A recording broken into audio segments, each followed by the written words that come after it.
Good morning. I'm John Beard with your Focus Friday 5. We've been joining everyone every Friday morning at 10 o'clock to talk about energy efficiency and energy efficiency projects in your home. This morning, we are joined by Emily Millar, I'm sorry, with Steady State Building Performance. Good morning, Emily. How are you? Good morning, John. I'm doing very well. Thank you so much for having me today. Yeah, no problem. I don't know if you've seen any of our videos we've done over the last month and a half, but primarily we have focused on small things people can do around the house to save a little energy, from advanced power strips to converting to all LED light bulbs to even changing the faucet aerators in their kitchen, or maybe investing in a high efficiency shower head. Today, we're talking to you because we're kind of moving into larger projects and things people can do if they want to increase the comfort in their home, maybe improve their performance, but maybe do more so than just changing light bulbs or plugging in a smart power strip. You are a home energy assessor. Could you just explain to people who aren't familiar with that what is an energy assessment of your home and what you do when you're in someone's home?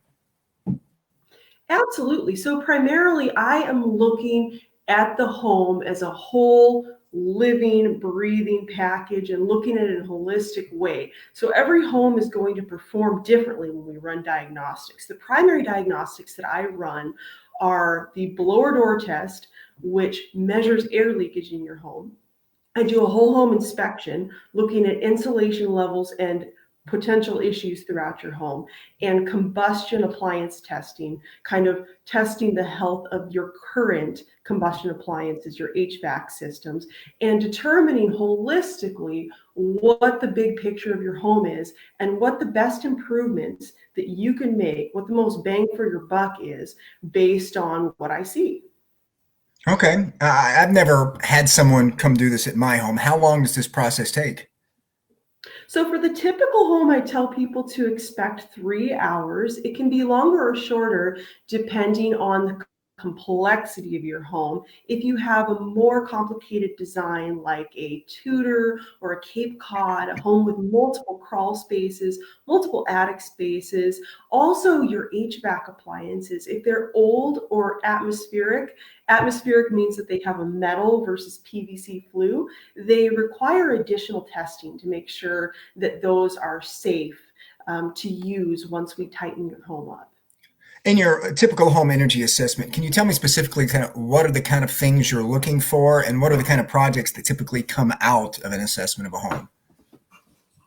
Absolutely. My primary diagnostic tool is the blower door test combined with infrared imaging. So I'm actually depressurizing your home. We're amplifying air leaks. And when we do that, I run thermal imaging throughout your house and we can actually see the air leakage, document it, and make sure that we are improving it. And usually what I'm most concerned about is attic air leakage, because most of the year we're heating our home, hot air rises, and so it's escaping through small penetrations in the ceiling, framing penetrations, lighting, dropped soffits. Those are some of the typical things that I look at immediately because oftentimes they're problem areas in homes.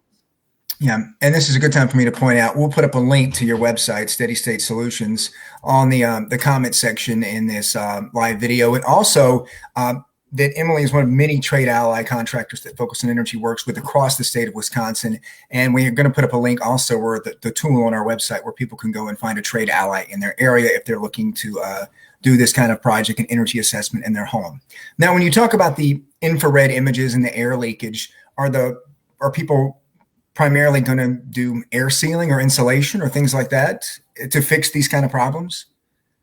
Right. So attic air sealing is typically the greatest improvement you can make in terms of savings to investment ratio. And then after that is attic insulation. So our recommended level of attic insulation for our climate here in this area of Wisconsin is R50. And the typical home that I assess is usually running at about one third of that up in the attic.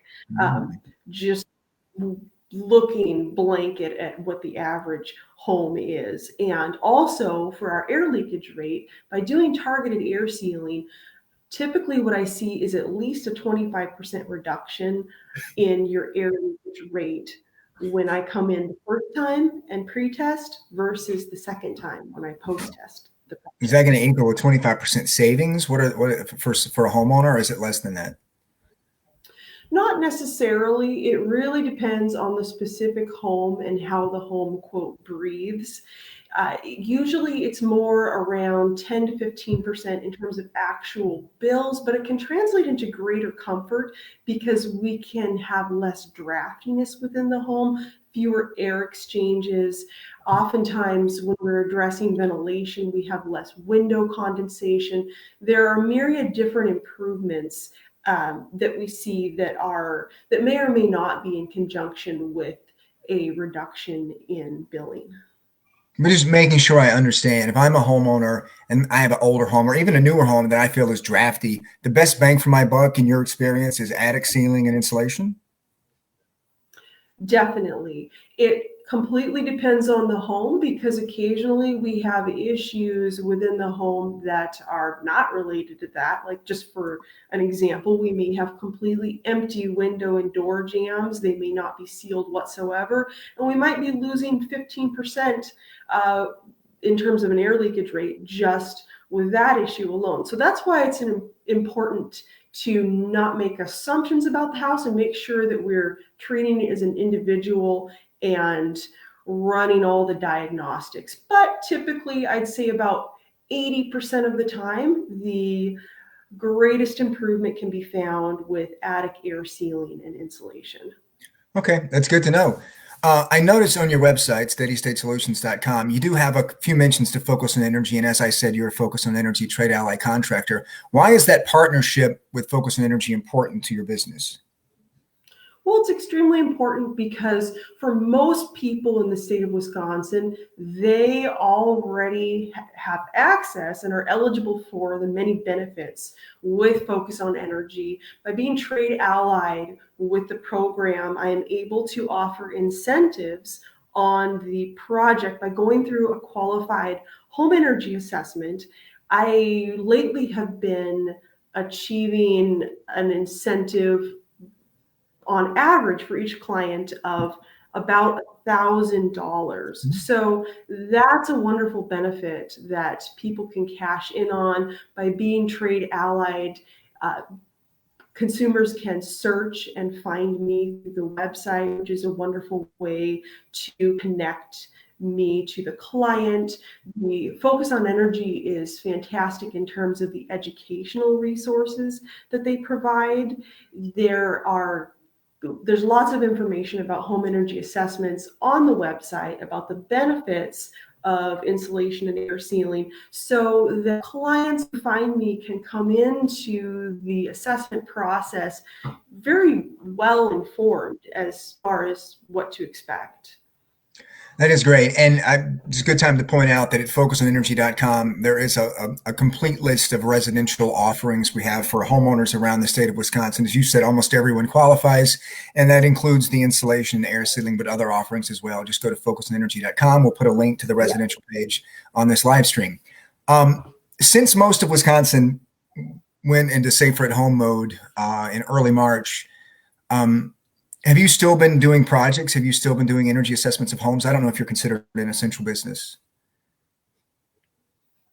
Yes, so technically I was under the umbrella of essential businesses. I decided for family reasons to take a month and step back and evaluate the situation and come to a decision as far as what measures to take in order to do on-site visits safely. As of May 1st, I started doing on-site assessments again. I have been wearing a new mask for every assessment. I ask beforehand that my client within their home observe safe social distancing requirements, so a minimum of 6 feet at all times.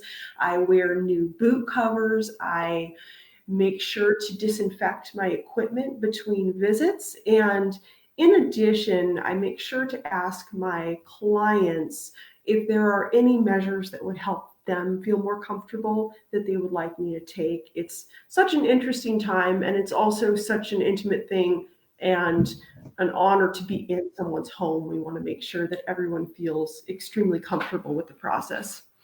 And you were telling me beforehand, you feel like there's actually an increased interest in home improvement with more people staying at home over the last 2 months? There seems to be a lot of people are finally having the time to devote to considering projects that they have maybe been putting off, oftentimes for several years. And so I definitely am getting a lot of questions about completing home energy assessments, about insulation, and it is a fantastic time to get to those projects that have maybe been on your back burner for quite a while. Well, that's great to hear that there is interest in these kind of projects and people are interested in energy efficiency, and that you're also taking steps to protect both yourself and the customers you're serving with these energy assessments. Emily, thank you for joining us this morning. That's all the time we have. Again, Emily Millar, one of the many trade ally contractors we work with across the state of Wisconsin at Focus on Energy. You can learn more about what she offers at steadystatesolutions.com. Have a great morning, Emily. Thank you. Thank you so much, John. Have a great morning.